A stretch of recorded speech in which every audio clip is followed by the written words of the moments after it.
All right, thank you.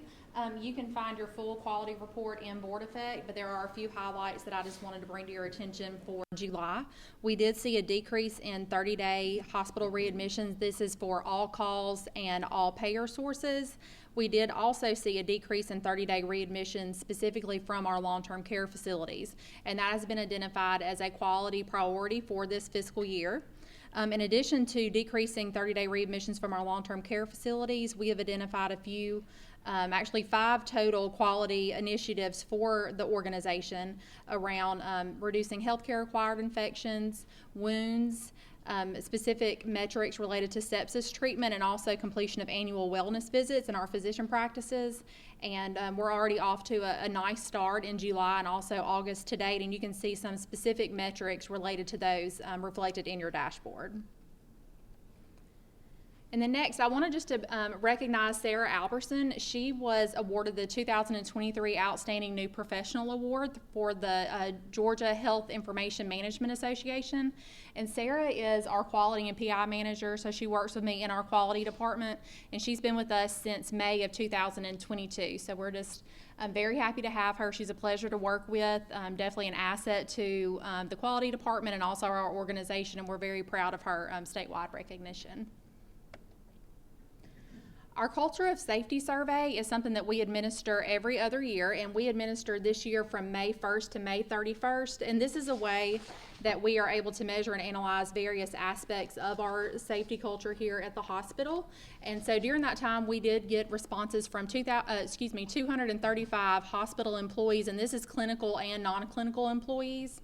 And then we're able to benchmark ourselves to other comparable hospitals in size, so 50 to 99 bed size hospitals, which accounted for about 56 hospitals, and we scored at the 75th percentile for our culture of safety. And some of the strengths that were identified in that survey were supervisor, manager, or clinical leader support around patient safety, also openness of communication for patient safety, and reporting patient safety events. And you'll recall that we did change our event reporting system to RLDatix back in May of 2022, and we did expand that organization-wide. And so the part that we're at right now is that we have distributed department-specific reports throughout the hospital, and each of those leaders are meeting with their team to kind of identify specific areas of opportunity related to some of the areas that we did score a little lower on, and then bring all of that feedback back to leadership so that we can then develop targeted interventions and strategies just to continue to enhance patient care and our culture of safety. And then I wanted to give you an update around our antibiotic stewardship program. So antibiotic stewardship is optimizing antibiotic prescribing practices and reducing antibiotic resistance. And so we did, we upgraded, enhanced, expanded our antibiotic stewardship committee back in January. And so Dr. David Cox is our physician sponsor of that committee. We also have Dr. Churga as an ID consultant. April Dukes is our executive sponsor for that committee. And then we have other representation. Whitney Brown, our pharmacy director, leads that program. And then we also have other pharmacy representation, microbiology, lab, quality, infection control. So multiple departments that meet, and we meet every other month. We've had several new initiatives that have started since January. And one of the big areas that we were focusing on was developing what they call an antibiogram. And this is a table that shows antibiotic resistant patterns that are specific not only to our community but actually to our organization. So that has taken a lot of work from our microbiology department as well as our pharmacy department to develop this table. And then you use this table for providers to help guide them in their antibiotic prescribing practices. And research shows that using an antibiogram can decrease length of stay, improve patient outcomes, and also decrease antibiotic days. So we're very proud of that accomplishment, and it is something that will be updated every year. And so one of the major goals of our antibiotic stewardship program is to decrease antibiotic days. And one of the new reporting requirements for the Joint Commission is to actually track and report antibiotic days of therapy per 1,000 patient days. And so you can see with our updated antibiotic stewardship program that we kind of, like I said, upgraded in January. We've seen a very nice decrease there in antibiotic days per 1,000 patient days. And then you can equate that as well to some financial improvements as well. So you can see here that this has only been updated through May, but we've also seen a very nice decrease in antibiotic expenditure. So I think that definitely speaks to the effectiveness of that program and the supportive leadership for the different initiatives that we have. And that is the completion of my report, unless anybody has any questions for me.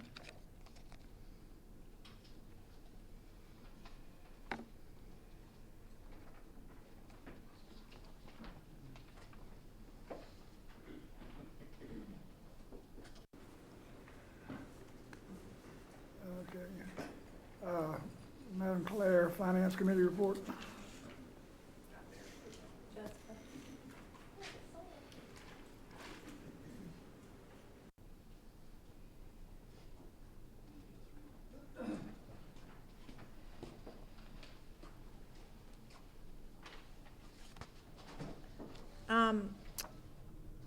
I'm going to talk a little bit longer than normal, but not too much. I have put a few things at your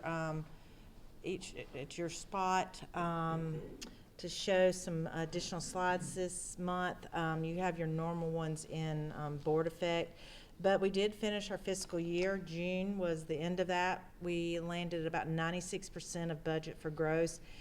For the month, our net was 73 for the month, and we were about 82% of what we had budgeted for expenses. If you remember, we've been much higher that in previous months. Year to date, we landed at about 96% of what we had budgeted for gross. Our net was at 98%, and our budget for expenses was at 104% year to date. You can see in the slide deck the monthly stats for June. You can also see the supplemental payments for the month. You can also look at Georgia Heart for the month and the year. One of the new slides that's at your desk is a slide that shows our net margin and operating margin by month. This has been a difficult year. I think, you know, we've talked about that a couple of times, but the positive trend that you'll see in that slide is that we are getting back to a positive operating and net margin, whereas we have been negative for several months. So there's a very positive trend in that. You'll see it's the red and blue one, but so it has a very positive trend in that both of those are trending up. The other one you have at your desk, at your spot, is operating expense as a percent of budget. And if you heard me say, June was in the 80s, whereas almost all year we've been over 100% of budget. But we have a very nice trend line of us getting back to budget and even sometimes below budget. You know, we've talked about all the savings and opportunities and cost containment that we have done throughout the year, and that's actually showing that we have been making progress and been working as a team. So we will continue working on those as we see opportunities for cost containment and savings. So the other thing that you have at your desk is a financial update, and it shows a lot of our key ratios for the year. You can see there's net revenues. We had about a 1% increase in net revenues from the previous previous fiscal year. But unfortunately, our expenses went up, I think, about 8%. So from the previous year. You can also see our long-term debt and our operating income and our long-term debt to equity. Those are things that we do look at from a financial position. We're still very strong in some of our, like our debt to equity, and we'll still be able to, you know, every year we have to meet bond covenants and all like that, and we will still be fine with all of those. So that is what I do want to go over, kind of a few statistics for the year, just so you see what the 2 years look like between 23 and 22. We did have about a 6% decrease in our admissions from the previous year, but our patient days were down 14%. We decreased overall length of stay between the two fiscal years about 0.3 days. Our Medicare days length of stay went down about 0.2. Our Medicare HMO went down 0.4. That is significant. At the same time, our Medicare case mix went up, and our Medicare HMO actually stayed the same. So that was great work by a lot of the teams, the hospitalists, case management, nursing, everybody working together to work on throughput of those patients, but at the same time, you know, documenting and taking care, putting everything that's needed in for the medical record for those stays. We did see a decrease in Medicaid length of stay too, so very positive trends. You heard all year that the ER continued to be busier. If you look at the 2 years, it was about a 9% increase from the previous year. We saw about a 2% increase in surgeries, about a 12% increase in therapies. We saw a huge increase in our home dialysis. If you remember, we actually started that over a year ago, so we had about a 170% increase in home dialysis. We had about 11% growth in hospice and also in wound. And then the nursing homes saw about a 14 and 13% increase, and Care South saw about a 21% increase. So there was growth in a lot of the service lines. So very positive on that, positive reduction of length of stay. And with us continuing to work on our expense, will help us get within those margins that we need to be able to be at so we can buy what's on the capital assets list today. So let's see. That's all I have for June. Quickly, I'll talk about July. Also in the slide deck, you have all of our supplemental payments that we received. We did get the last of some UPL in June. We also got some quality payments for the nursing homes, and we got our last payment of the hospital directed for the CMO payments. For July, we ran about 94% of budget for gross and 95% for net. Our expenses were at about 96% of budget. So again, our net and our expenses are lining up together. Statistically, we're a little bit lower in our average daily census. We did also continue to see decrease in our length of stays. So we're doing better at that throughput. Admissions were about 10% higher than June, but also about 4% higher than last year. For the first time, the ER really had no growth. It was kind of about the same, and it was actually a little bit lower than last July, about 1%. We saw an increase of about 1.5% in surgeries and about a 10% increase from last July. Let's see. Care South also had a small decrease from the previous month, but a huge increase from last year. Really not any supplemental payments to talk about for the month of July that hit the bottom line, but we continue to get Georgia Heart donations, and you can see that. And again, very, very, very thankful for all who participate in that program. The last thing is we did get notification, I think actually after finance, it might have been Thursday or Friday, that the state has already started supplemental payments for the new state year. So we got an interim payment, and that's in your slide deck, that we will be making a transfer on later this month for it's called the Hospital Directed Payment Program. If you recall, this is the one where the Medicaid managed care companies are able to get an increased reimbursement up to the Medicare level. So we transfer the money, and then they pass those back through to us. So that was one of the newer programs that was implemented in the last year or so. So again, we're very thankful for that program, and we will, it's about half of what we got last year, but it is an interim payment, and they will settle that up later, probably in the spring or something. We'll see the rest of that payment for hospital-directed payments. And that concludes my report, I do believe. Okay,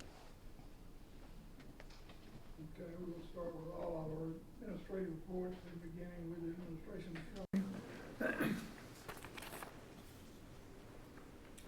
Thank you, Dr. Cadell. And if you don't mind, in Dr. Stevens' absence tonight, I'd like to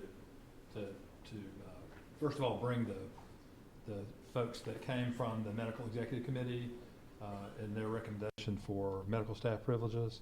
You should have this at your table, but the Medical Executive Committee has met and has recommended the following folks for doctors or providers for privileges here: Tammy Jolly, Collier King, Jacob Schwartz, Wendy Thompson, Chad Harple, and Brent Jordan. Those are all new applicants to the medical staff. Of those, 4 of those are for South Georgia Radiology. They're associates of Dr. Hill. They're involved in radiology. It's very pleasing to see South Georgia Radiology adding some radiologists to their staff.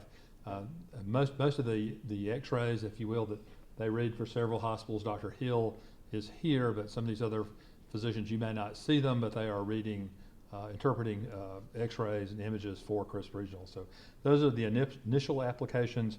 There's a number of people for reappointment.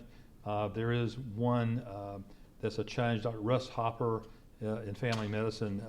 He is moving from associate, which is that first provisional year of medical staff membership, to active medical staff status. And there were 3 resignations, Dr. Dodson, Dr. Papadeso, and Heidi Wosner. So those are podiatry and obstetrics gynecology. So that is what has come from the Medical Executive Committee to the board as a recommendation for you to take action on. If there are questions about these folks, please let us know. Questions? Okay, that's the recommendation from the executive committee to, get a motion to approve. Thank you, second. All in favor, say aye. Those no. Recommendations are approved. Thank you, Mr. Chairman. Such an exciting group tonight. I mean, we're just a little. We got to get a little more lively, you know. So when I think about that, we haven't had a board meeting in about 6-8 weeks, something like that, because this is the end of the fiscal year. Crisp Regional runs from July 1st to June 30. That's a lot of what you heard in the financial presentation that Ms. Carter did just a minute ago. It has been a tough year. I think you've heard us talk about labor costs that's been very high. The other thing I think that's important, as you look at your financial statements, if we look at what we charge, and it seems like hospitals are always kind of targeted for, gee, our charges are so high. If you look at what we charge and what we get paid just over 30 cents on every dollar that we charge. So it sounds like it's nuts that charges are high, but what we actually get paid through contractual deductions and other things, what we are actually paid as an organization is much lower than that. And then the other part, if you kind of listen in that about the expenses being at 104%, our expenses, because primarily due to labor cost, was much higher than what we anticipated this past year. Again, things we kind of talked about all through during the year. Now, where that left us, it kind of brought us back to where I thought we would be. Actually, I think we're probably better than many hospitals in the country in that we essentially got back to a break-even level on financials. Now, a lot of that I want to credit Georgia Heart, and that's including Georgia Heart donations, and Georgia Heart has become super important to what keeps everything going here. And when I say Georgia Heart donation, these are tax credits, and this is where people can direct their Georgia income tax instead of sending it to Atlanta to do whatever there and do whatever statewide. You can direct your personal income tax or your S-corp tax. You can direct it to be spent in your community. So we've had a number of people. We're among the more successful hospitals in the state as far as getting people to direct their local dollars. But that's one of the reasons that Crisp Regional is, I think the people in this community are very proud of this hospital. I think it speaks a lot of volume that people are participating in Georgia Heart. But more than ever this past year, to get where we needed to go, we really counted on those Georgia Heart donations. We also counted on upper payment limit and some other things. But as we go forward, I think again, I'm reiterating some things that you just heard. we've struggled, and I think are beginning to really show some good progress about reducing contract labor costs. And you'll hear that in nursing. You'll hear that in the nursing home. Reducing contract labor costs has been super important to bringing those to bringing that number that describes our expense levels back down below where our net revenue levels are. So a lot of things. I want to encourage again Georgia Heart, but I want to speak to the financial. It's been a tough year. I think as we go forward, and this is what's borne out in most of the literature that you read. And if I go back a few years, what it really said was that, and what I think we said in strategic planning is, we need to be more focused on outpatient types of business. And that's part of the reason we're building the medical office building out at I-75 and 16th Avenue, is to be a focus on outpatient and to be seen as a player in that market and be much more accessible. The other building project we have going on is to expand the operating room. And again, the future really points to doing a lot of outpatient surgery. And so that's what we're preparing. Some people ask me, so why are we doing that? Well, we're doing it to prepare this organization to be sustained long into the future, to be able to have the facilities we need to be able to take care of healthcare delivery in this community going forward. And on those two projects, to update you, the project on at the medical office building at I-75 and 16th Avenue, it's moving along, I want to say really well. It's pretty well on track. It's on budget. It should be opening sometime in the first part of February. That's kind of the target. There are a lot of items in this, and I think people probably see some of this when you go to, I was being told about buying a chair, and it was, okay, we're going to buy the chair, but I'm not going to get it for 6 months. It's kind of like that with some of the things in the building. We may have ordered the 2 elevators that go in the medical office building. We may have ordered them 9 months ago. They're going to arrive in December. And things like that you get. Today we were asked about a pharmacy drive-up window. That's a 16-week lead time on that kind of window. So air conditioners, again, that were ordered, Cindy Hughes is shaking her head, yes. Air conditioners that were ordered 9 months ago, we keep hoping they're going to get delivered sooner. It's going to be the end of October. So a lot of these long lead time items are describing the process, but our team is working really hard to make it all come together. Some of our department heads have been out. If you see the progress going up in that building, the walls, exterior walls up, a lot of the interior walls are up. We've had, especially on the first floor, some of our department heads out going through the building. Now, you've looked at it in drawings, you've looked at pictures, but to be able to see it and say, is everything about where you thought it was going to be to function when we're going to be getting in there in February? And in pharmacy cabinets and things like that, that's been really helpful. I think everything is pretty well where it needs to be, but the thought is it's easier to change something before you put sheetrock on the walls than not. So the staff have really been involved in that. It's going forward well. There were some, I want to say that there was I guess I should just call it an error between the architect and the builder, in the sense that there was 2 situations where there were steel bracing beams that you could see in the window on the 16th Avenue side and on the Greer Street side. And so if you look at the building now and you see, well, gee, it looks different, they've taken those beams out. They're redoing that to put beams up so that will not be blocking the window in any way. The cost of that will be absorbed by the architectural firm who kind of put that out there that way. Believe me, we didn't plan for it to be that way and change our mind. It just, but even with that, and I want to say shout out to Cordial Metalworks has been really helpful. They're the people who've done the metal in the building, and they're kind of expediting redoing what has to be redone so that we can pretty well stay on track for the building to be completed when it needs to be. So that project's going pretty well. Seems like we're also, if you see activity out there, the storm water drainage from the building, there's pipe out there. They're going to be cutting across Greer Street to move that storm water down the street to the pond that's been constructed on the street down there. Again, kind of amazing. That's been a long-standing issue for the utilities, fiber optics, and so forth that are buried underground in the street. And it continues. I think even yesterday they found a water line they didn't anticipate was supposed to be there. So this is the kind, I think, subject to construction, but I want to give you and the public and the board perspective that project's moving along really well. Over here in the hospital, and you might imagine the hospital redoing the OR. The ORs have to be made where they're very safe. We have to, if we're going to keep operating during any kind of construction, all that has to be phased so that we again stay safe the whole time. But that construction project is much larger in the sense of it involves, it's invasive. That out there is a new building, it can go on. This project, when we start it, it'll be invasive to what we're doing here in the building. And our initial project budget was, I want to say, just over $14 million.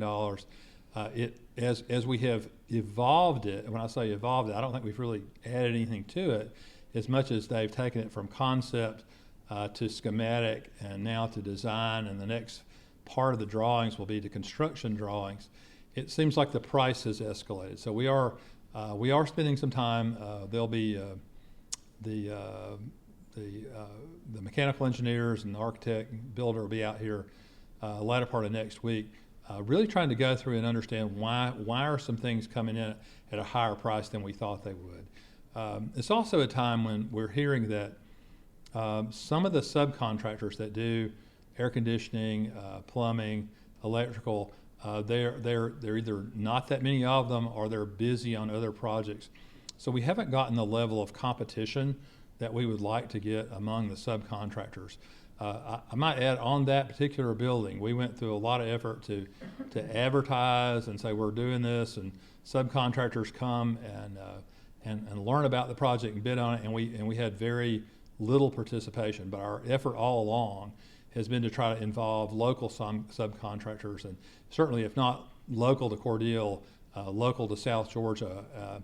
And so we spend a lot of time doing that. I think at this point we may have to reach out a little bit further, but we've got to find some competitive forces to try to lower some of the prices in there.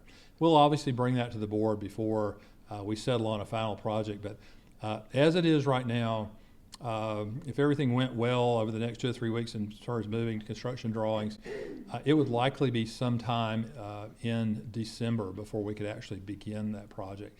And that project would be about I want to say 15-month project once we started. So we try to finish the medical office building in February, try to start this other project in December, and it would likely be the summer of 2025. I can't imagine I'm saying that, when this project is going to be finished. But it'll be, again, it'll set us up for operating with the benefit as an outpatient surgery center on the backside of the hospital, and operating suites that would be certainly available for the future and set up for that in the best possible way.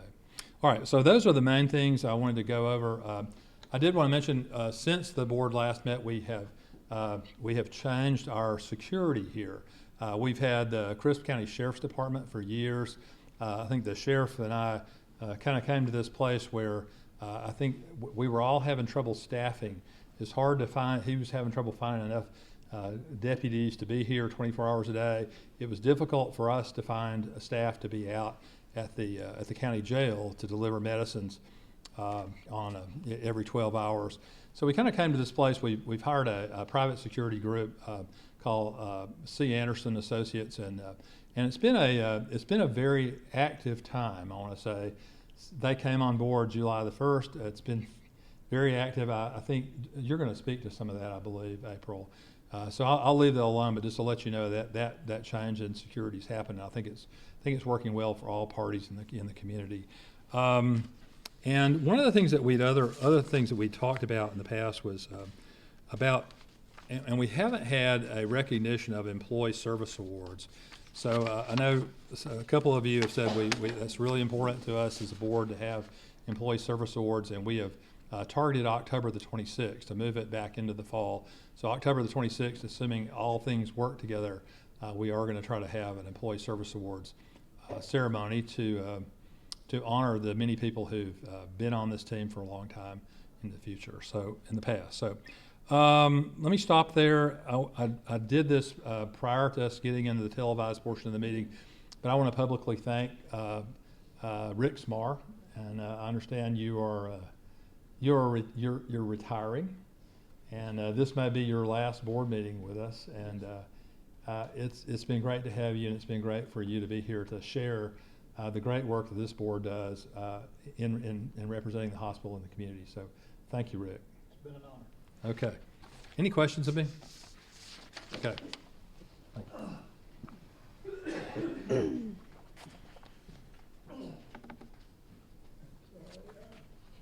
Patient services, Ms. Dukes.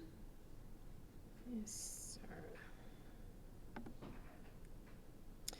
Okay, so, Jessica mentioned, and Mr. Gaultney as well, the costs associated with labor. So obviously, in the clinical areas over time, we have been putting a lot of focus on the reduction of contract labor staff in the clinical departments.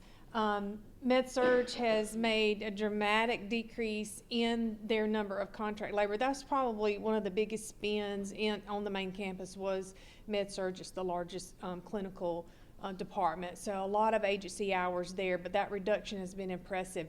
You'll see in the previous pay period 2 weeks ago, there was a little bit of an increase, and that's related to several staff being out with COVID. We've had a little bit of an increase in COVID since school started back, which we really expected, and is just something that happens every year as all of the children come together and share everything, including their germs. In ICU, that reduction is down to a minimal amount of about 24 hours every 2 weeks, so that's very nice as well. In the OB department, I do still have a nurse out on medical leave for a few more weeks, so as soon as she returns from medical leave, then that contract staff will be eliminated in OB. And in the ED, we still have a downward trend there with a little bit of a bump in the previous pay period, but only 71 total hours in that 2 week time period. I also did want to highlight the next focus as we shift some from contract reduction of contract staff. We shift our attention to our productivity in each of the clinical departments. Of course, our expected productivity is to be 100%.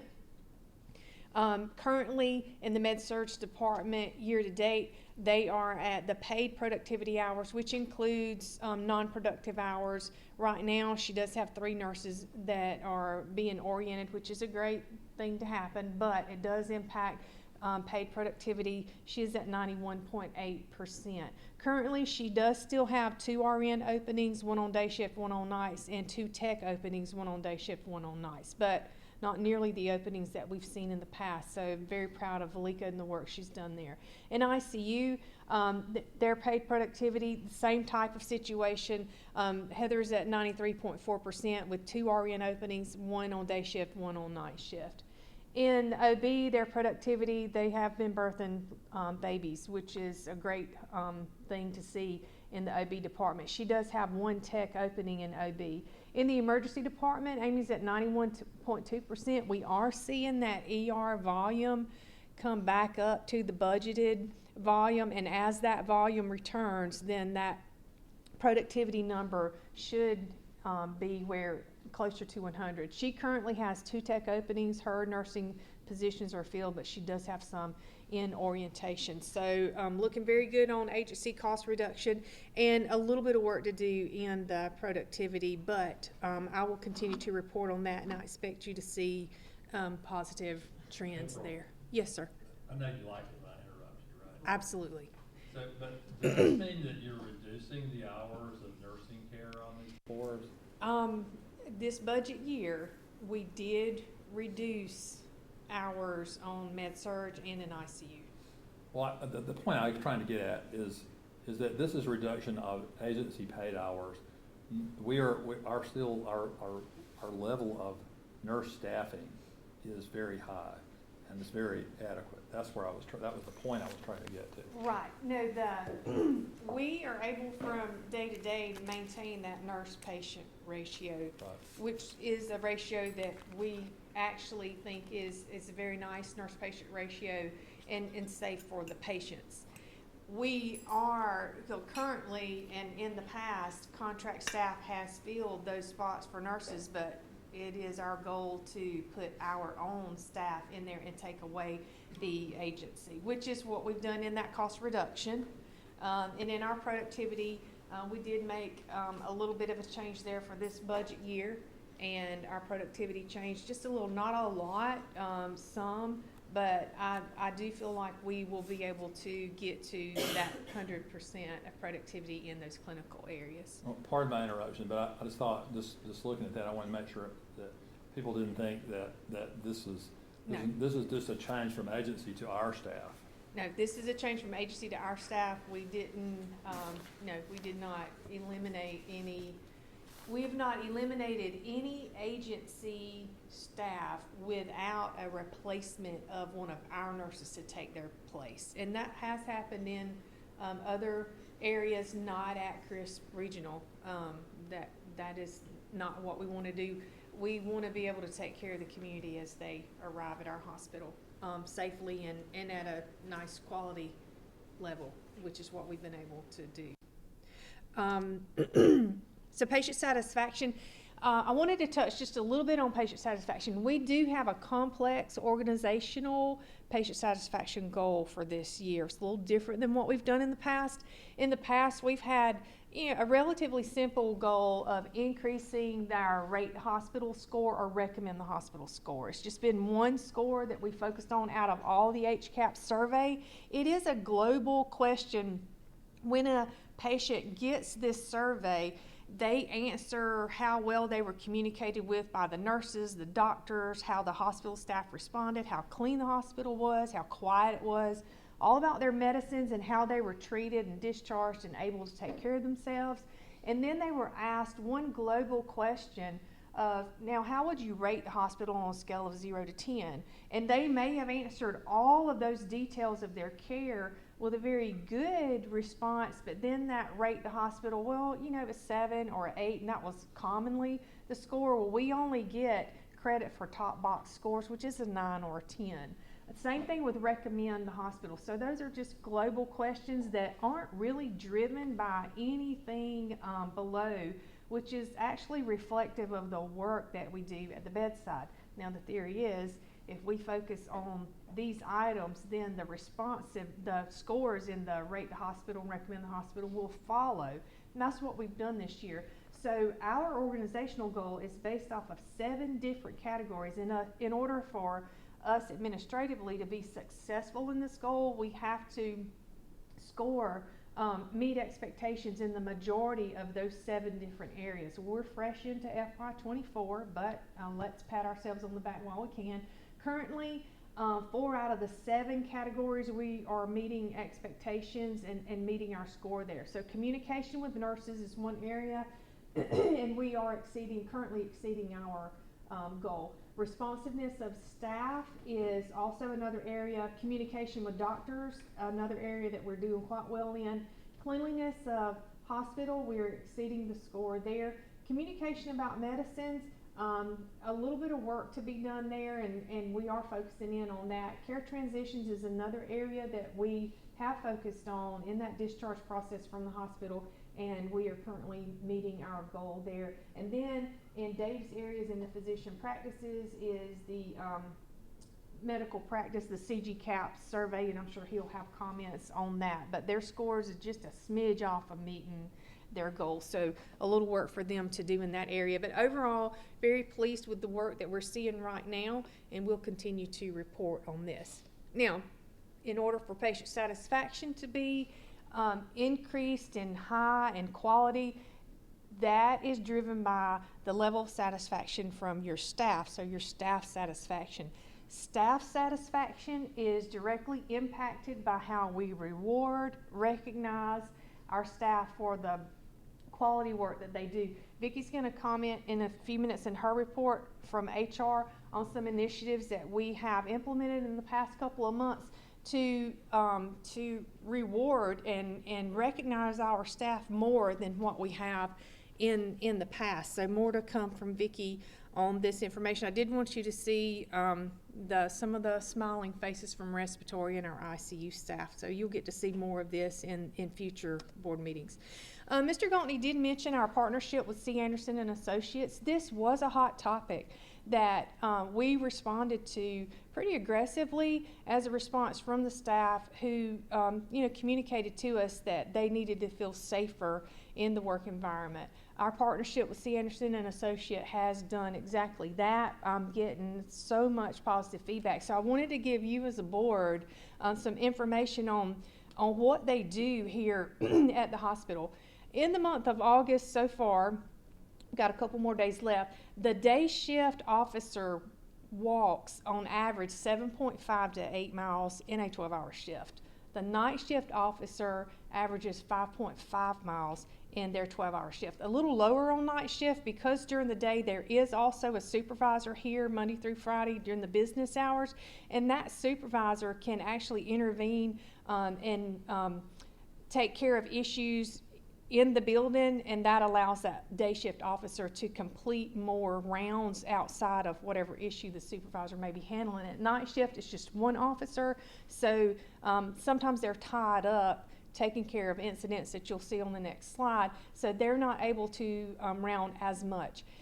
They do have QR codes throughout the grounds, throughout the facility, and that's called a tour stop. So when they get to a QR code on their rounds, they scan it and on their tour stop. So in the main hospital, on the main campus, 7,262 tour stops for the month of August. And on the off-site QR codes, like at the nursing homes, the MOB, and the physician practices, 1,928 tour stops.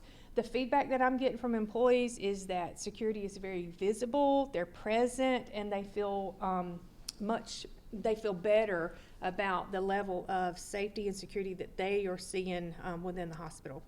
So what kind of incidents, other than tour stops and making sure that the facility is safe, they do intervene on different incidents. The most common one is the tall red bar, which is unruly patients.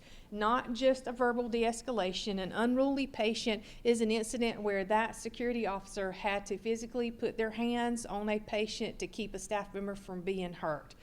So there was 10 of those in the month of July and August this far, a total of 10. The next most common issue is when the security officer had to intervene with the Department of Corrections prison guards that we have on site and help us communicate with them and address any issues with the safety and security of those patients that we have through the Department of Corrections.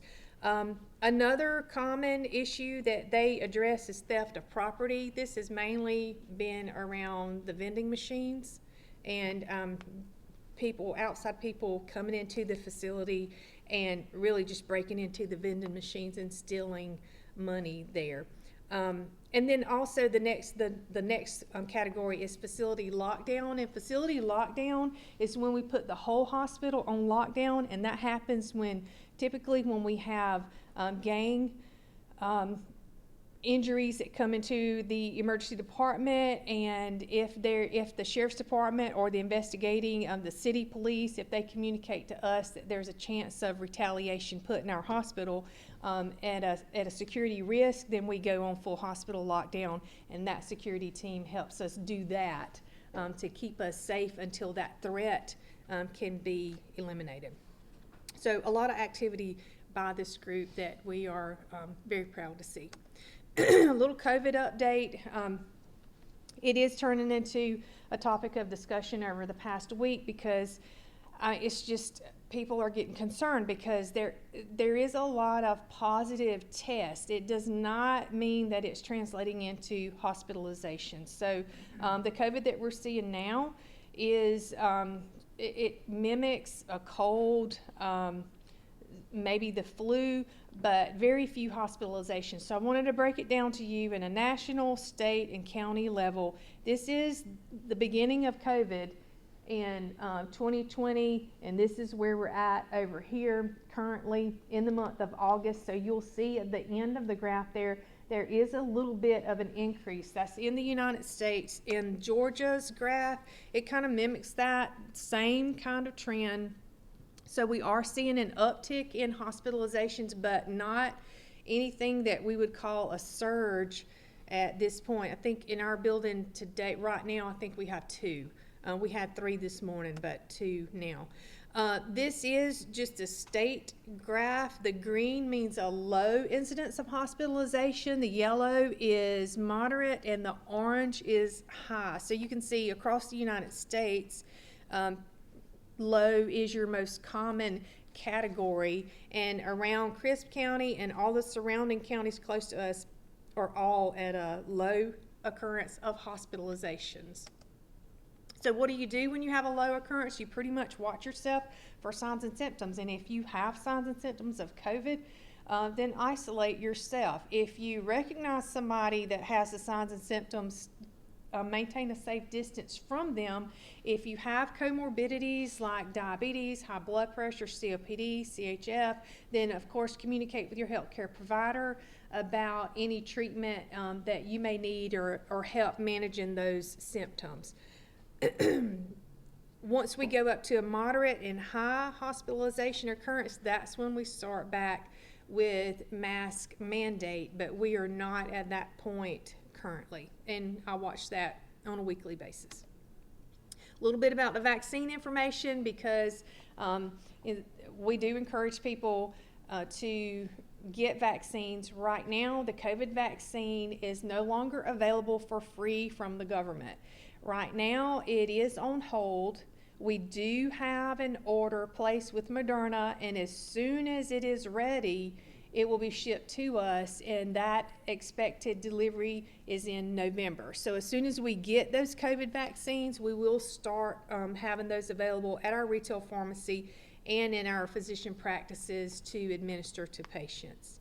As far as flu, we did get the flu vaccines last Friday. Our physician offices and the hospital will have it available this coming Friday. We had the quadrivalent that is to be given to greater than 6 months old to 64 years old. We also have the high dose vaccine for greater than 65-year-olds, and we have some of the flu block, which is the egg-free vaccine for individuals who are allergic to eggs. So all of those will be available this Friday, so you'll be able to get that vaccine at the retail pharmacy or at our physician practices. A little bit about the weather before, and this is my last slide. It is concerning, to say the least. So we do have the Hurricane Idalia that's supposed to hit in the Big Bend area tonight or early morning. Some of the rain has already started, but as you can see on the right there, it's a pretty significant storm that's going to come our way. We should start seeing the path of the hurricane in the early morning hours. We have made rounds today, and any patient that was ready for discharge, we did get them discharged today, and because we know that we will have difficulty with people traveling and getting home tomorrow, we will have difficulty in getting any patient transferred anywhere tomorrow in weather that we're expecting to see. So we've prepared. We are seeing some evacuees that are kind of landing in the ER, nothing major at this point. We've made sure that our staffing is adequate in the next several days, because we do expect to see some influx of people in the emergency room, especially with us being located on I-75. So we're prepared for that. And disaster preparedness is something that we are responsible for maintaining. It's a Joint Commission standard, but we want to be prepared to serve our community well. For the past 3 years, that disaster preparedness was really COVID and just staying alive and showing up every day and taking care of the masses of patients. Well, we have recently shifted out of that. We've got our feet under us now, and we most recently had our tabletop drill for disaster preparedness, which was the topic was a multi-car accident on I-75, which is actually very common for us, and how do we take care of a influx of patients all at one time that may be critical. And we did a nice tabletop drill there, identified some areas that we're currently working on to make that smoother. We plan to do a tabletop every quarter. The next one, the next topic will be active shooter. We did take the opportunity to attend the Sheriff's Department and the city police department's active shooter drill that they did over at the middle school. Impressive work. It was just impressive. It was very hot when they did it. So they invited our staff to come over and observe, and we did, because we wanted an idea. If we have an active shooter in the hospital, our minds are geared to immediately take care of the injured, and that's completely opposite of what you do in an active shooter situation. You can't take care of anybody until the shooter is eliminated. So we did participate in that, and I think it helped us prepare for what to expect and how to train for that tabletop drill in October. So we look forward to doing that. And that is the end of my report, unless you have any questions. Thank you. Thank you. Community Relations and the Foundation report, Ms. Marshall. Thank you, Dr. Pennell. We've had a very busy June and July just with community events going on. Back in July, before school started, we participated and sponsored the Back to School Bash. We also require employees to participate in 2 volunteer opportunities throughout the year, but we try to give them different options to give of their time or give something. So in this instance, we asked for them to give a book bag. We collected over 500 book bags that we were able to give back to the community at the Back to School Bash. This is a picture of some of our day shift people and some of our night shift people. In addition to this, we also sponsored the event with other community partners, and we also provided over 700 lunches, brown paper sack lunches. And if you don't know how much time it takes to open a brown paper sack and stuff them, so we had volunteers participate in that event. But it's a wonderful event that the community comes together. Backpacks, school supplies, organizations, pediatrics, and some other, Dr. Lane's office participated. Kids were able to get haircuts, and it was just a way to bring the community together, bring the kids together, just to get ready to go back to school, because we know how kids are when it gets to be that time. So great event, and great event for our community. Recently, our auxiliary, who's back in full force every day in the hospital, Med-Surg came to them, and they had a need for a patient information board. Theirs was a little outdated upstairs, and so it had some dry erase marks, and Valika and her staff came and asked for that, and the auxiliary was able to purchase that, and they installed it, and the auxiliary actually had their meeting last month, and they were all able to go up there and see it. So it was a great for Med-Surg and also for the auxiliary to see their work in the hospital. Another fun event we had at the hospital back in July, one of our auxiliary members, Mr. Jack Roach, he's been with the Crisp Regional Auxiliary for 8 years. His wife was also a very active Nancy in the auxiliary, but he celebrated his 97th birthday, and he still shows up here every Friday to volunteer, very active throughout the hospital, loves to go get patients, loves to take them out. But he was born July 2nd, and he served in our nation in the Army Air Corps as a bombardier in the 15th Air Force in the European theater of World War II. He's very active in his church. He leads a prayer group.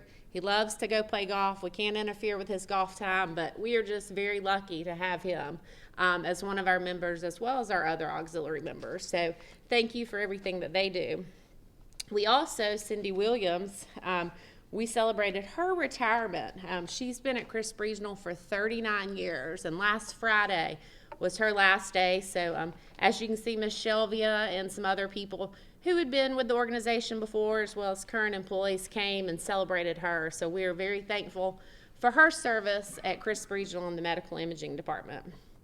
And just some other out and about in the community, Lori Hobbs, who's at our school clinic, and April Thompson, who's our L&D director, spoke at Rotary. And also Mr. Galtney spoke at Lions Club this month, and Chad Miller, our medical imaging director, spoke as well. So lots of them going out to the community to tell what Crisp Regional's doing, so we are very glad that they are able to do that. And before I get to this about the Crisp Regional Patient Portal, as you may recall back in March, we were chosen as one of the 8 hospitals that will participate in the initiative to develop a kid-friendly ER. We've been meeting about that with the CHOA representative as well as our staff. And since the initial start, we have undergone a telehealth assessment. And after the assessment was complete, Mercer's Director of Telehealth, Ed Honeycutt, began developing recommendations that he believes would best fit our hospital. We are excited to begin this next step of the KID ABC initiative with them, and we are expecting a delivery of a telehealth cart that will be for those kids in the ER in the next 2 weeks. They'll set it up and they'll come train our staff. In addition to that, on October 4th, April Dukes, Amy Harvey, who's our ED director, and Cassandra Bellamy, who's our ED clinical coordinator, they'll be going to an on-site visit to the ED at CHOA, and this will allow everyone to get to experience kind of what CHOA does and give them some meaning of what they can bring back to our ER in these next steps. And we'll start integrating policies with our current structure that they have at CHOA as well. We'll continue to meet monthly. We've also submitted a wish list of equipment. Amy and her staff put that together, and we sent that over to CHOA and their representatives, as well as Chris Scoggins from Mercer and Samantha from Mercer. We're just very excited about this progress being made, and we have many moving parts as we move forward with this initiative. So we'll continue to update monthly on that. As Richard hit on earlier, probably about 2 years ago in strategic planning, we started planning a digital front door. And Jessica's been very instrumental in helping lift this off. Cerner offered a product called Healthy Life, and we've had that for how many years now? I mean, it was the patient portal. I'm looking at Jessica, but I'm not sure how, maybe 2 years, 3 years. But we were very excited to want our own branded app. We started meeting a few months ago, but we now have the MyCrisp app. So it will replace your app on your phone. If you go to the Apple Store or the Google Store, download the app. If you already have a patient portal, you'll use your same login information. And this is just a secure online tool. When you go on it, it's branded throughout with our information, with our logos. You can schedule an appointment. You can schedule a telehealth visit with your provider. You can securely communicate with your care team, pay your bills. You used to have to go from one system to Patient Co. And now if you go on our patient portal, it interfaces with Patient Co. And coming in September, we'll have a new interface with our retail pharmacy. So if any of y'all have like a Apple Wallet with Walgreens where you get your prescriptions and stuff filled and pay for your prescriptions, we'll have that same capability within our patient portal. And we hope to have that up and running in September. But it's just a great thing for the patient and just the very first step as we continue on this journey of our digital front door. So I would encourage you to go on, if you have an Apple or Android, and download this and get the updated version. And as Mr. Gaultney and Jessica have both spoke on, Georgia Heart has been very crucial for our hospital, very beneficial. Usually at this time of year, there's no funding left. It's all been maxed out. Right now, there's $9 million still left. So if you or you know anybody, business, individual, pay state income taxes, we would love to give you information on how to redirect it to our hospital. It helps provide equipment, helps provide services, building on 16th, OR renovation, just different things throughout the hospital. So if you have any questions about that, contact me, Jessica, Mr. Gaultney, any of our board members, and we would love to get you signed up for that. And that's all I've got. Mm-hmm. Okay, Ms. Vicki Tamer from Human Resources.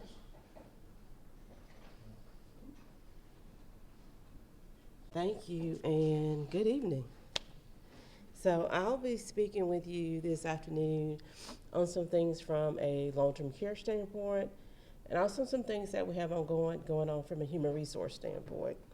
And I'm going to hope that my voice, my breath, stays the course. If you can't hear me, let me know though. So we are going to be getting for our long-term care facilities a new electronically medical records, which is PCC, called Point Click Care. And for us, this is going to grant us a lot of additional advantages that we currently don't have.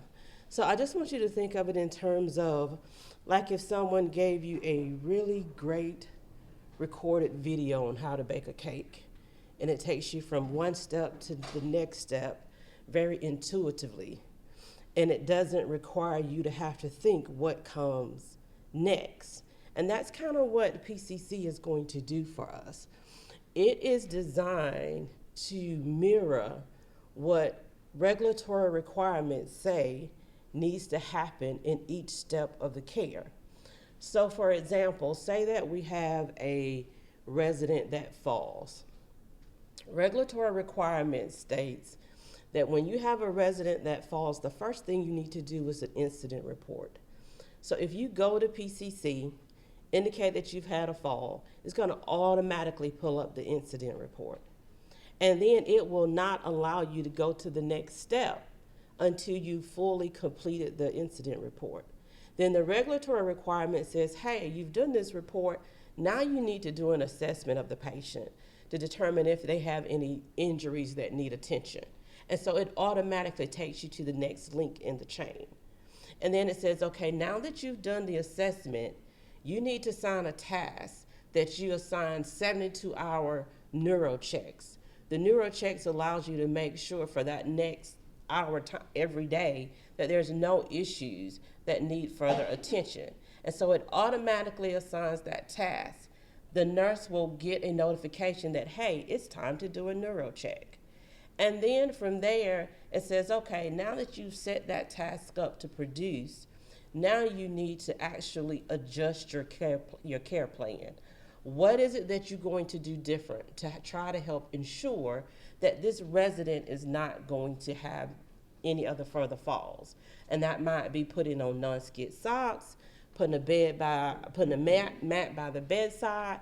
And so it automatically takes you to that care plan to start those adjustments. And then it sends out notifications to the staff that, hey, you've got something here on your dashboard that you need to pay attention to because there's been a change in a condition in one of your residents that's assigned to you. And so when we then get state to come in and do our surveys, we can assure that all the pieces in the chain have been linked together so that you don't miss things that's vital for resident care. And so we're happy about the change that is going to be taking place. Also, it allows us to have really patient-centered care plans because the requirements are going to be changing come October of 23, that you need to be able to have a care plan that all clinical care disciplinarians on your team can have access to. And so this gives us also that capabilities because now CNAs will be able to access this real time versus a lot of the manual processes that we've had to try to make some of that work. And so it will be a great enhancement for us in that process. Also to help cover some of this because we were able to eliminate some clinical leadership because of some of that oversight we won't need because of all the other manual processes we were having to maintain. We were able to eliminate one role from each facility to help cover some of this cost. Some of the other things that we've got going on in long-term care, Mr. Gautney touched on, agency reduction. We really put a hard stop in and say we will have no CNA agency in our organizations by the end of October. And I think we are pretty much already there. I think by the mid-September, we should hopefully have everybody has gone through pre-employment orientation and that they will be starting in their prospective places. We did have a total of 9 FTEs between the facilities. We had 4 at Cordial Health and Rehab that were from agency, and we had 5 that was at Chris Regional Nursing and Rehab. And we have either been able to convert those agency personnel to CRISP employees, or we've been able to hire staff in those roles. So by actually probably mid to end September, we will see a drastic reduction in our CNA agency utilization. So really looking forward to that. That has really been one of the things that has been a continuous obstacle for us to try to get over, because we obtained a lot of agency in the use of COVID. And so it's good that we are able to see some of those reductions come into place.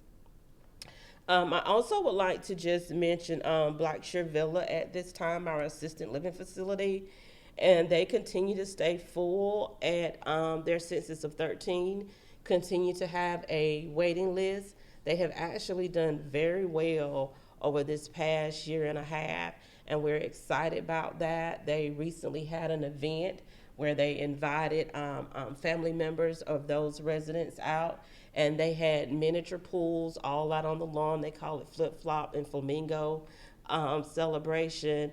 And the little ladies look great in their sunglasses, their feet in the pools. And so we're really excited about the change that Blackshear Villa has been able to make and sustain, and just being profitable, keeping the beds full, and providing a service to this community that is really good. And we get great feedback from the family members for those residents.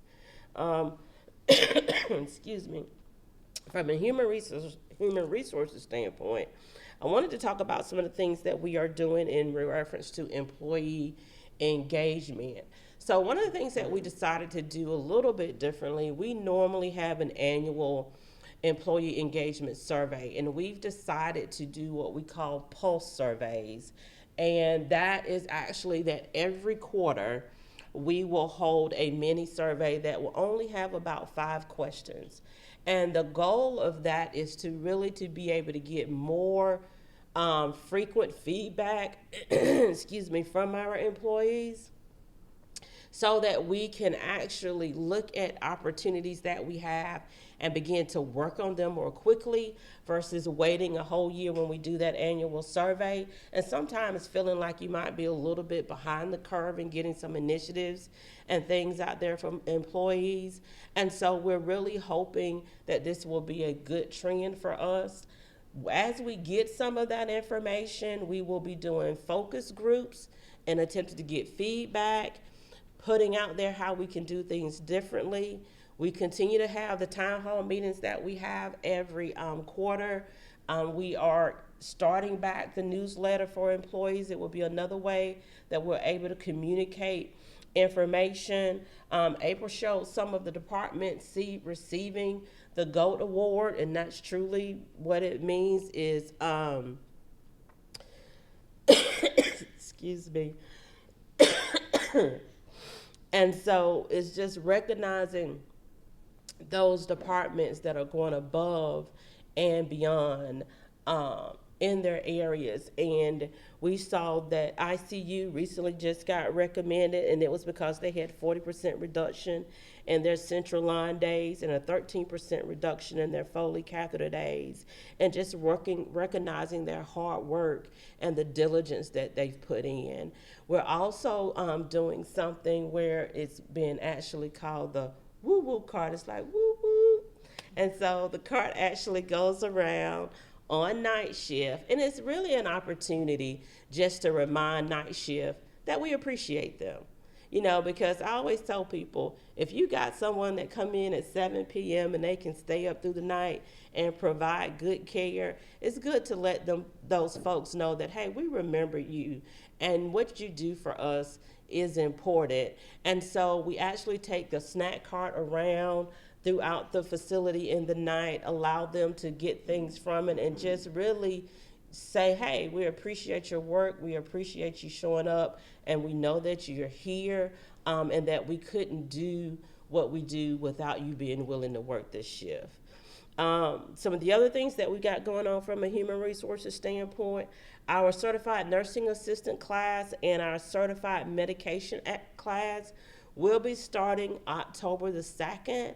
We are already taking applications for that. We've seen a huge influx of CNA applications that is currently out on our website at www.chrisregional.org. We can take up to 10 students in our CNA class, and we can take up to 6 in our certified medication aid class. And to qualify for the certified medication aid, you do have to show that you've been a certified CNA for a minimum of 2 years to be eligible to be in that class. And that class will start the week of October the 2nd. And then we also are now taking applications for our nurse extern program. That will start the first week of November the 6th. And this is for any nursing student that's in their last year of the program. If they are a senior student, they are actually able to enroll. And what this program does is for almost a year's time frame, really gives them an opportunity firsthand to get some experience, to get acclimated to being in various departments within our hospital. And it gives them an opportunity to say, okay, as a nurse, what department best fits me? And we hope that then once they finish the program, that they are able to stay on with us as a nurse after completion. And so if there's anybody that's interested in that, I would encourage you to go out to the website. You can always call our office at 229-276-3110 and speak to our recruiter, Jonathan Hopgood. And he actually oversees that nurse extern program, and he would love to work with you and get you started in some of that. And I also like to do a reminder about our scholarship program that we have out there. If you are looking at doing anything in healthcare, we would like to help you. If you know that you've got accepted into a study or program, whether it's respiratory, medical imaging, nursing, lab, also if it's a non-clinical area too, because sometimes we might have needs in other areas. It could be IT, or it could be finance or accounting, other things that we have going out there. We would love to be able to see if we could partner with you and actually save you some money in going to school. And if that's the case, you can always reach out to me personally in regards to our scholarship program, and I will do everything that I can to assist you and see that we get you the proper resources. And that is my report, unless there are any questions. Thank you so much.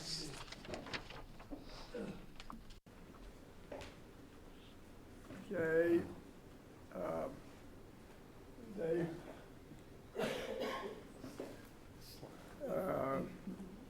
Clinics and physician practices, Mr. Kicker? Thank you, Mr. Chairman. Real quickly on the ending of our fiscal year, we were at 90% of budget for volumes for FY23. From a recruiting standpoint, we added 4 MDs. We had a lot of kind of change within our emergency department area. We also added 4 nurse practitioners. 1 was a full-time add in PEDS, and then 3 PRN in the ED and hospitalist programs. Within the practices, convenient care for the year, if you look at FY23, we had about a 47% growth in average patients per month if you go back to a pre-COVID look. Obviously, COVID affected volumes up and down across the board over those 2.5 years, but you go back and look at 18, 19, and good growth there. Warwick as well, from pre-COVID of 24% growth rate if you look at FY23 compared to 18, 19. Pediatrics in year 22 had 8% growth, and then this last fiscal year, another 4% growth on top of that compared to pre-COVID. We started our transport program called MedPort. It's a non-emergent medical transport service. To date, it's been a free service for the citizens of Crisp County. It began on February 20th. To date, we've given out over 660 rides for patients to appointments, as well as testing here at Crisp Regional Hospital. It's been a great thing to see that happen. Patient Point, which is our Google 5-star reviews, that started back in December of 22. To date, through our fiscal year end, 372 new reviews were given with a 4.75 overall score. We heard earlier from Ms. Timmer about engagement surveys. The response rate for our physician group practices was at 70%, which was above the average. Our turnover rate for the year was at 20%. I will tell you, living through it, it felt a lot more than that. The industry average is about 28 for medical practices, so we were pleased to see that. Opportunities for us in this coming year deal with practice throughput. Well, what does that mean? It's getting patients through the service, through the event as quickly as possible with the best quality care as possible. So that means reducing wait times. It means optimizing our Cerner EHR so that there are fewer clicks and more interactions with the patients rather than spending time with a computer. We're also going to be working on schedule fill rates. Essentially, you have a block of time in the day, 8 to 5. So within that schedule, you want to make sure that that time is being maximized and that those appointments are being filled. And then also improving on upfront collections. That is the balance of my report, Mr. Chairman. Thank you. Questions? Thank you, Dave. Mr. Chairman, I would like to request that we have a brief Okay. Executive Is committee. anything else to come before the open board? Again, we want to repeat, thank you, Rick, for everything you've done for us and everything you do for the community. Good luck. Motion to go into executive session for matters of acquisition. second. Second, okay. We'll go into executive session, take a 5-minute break.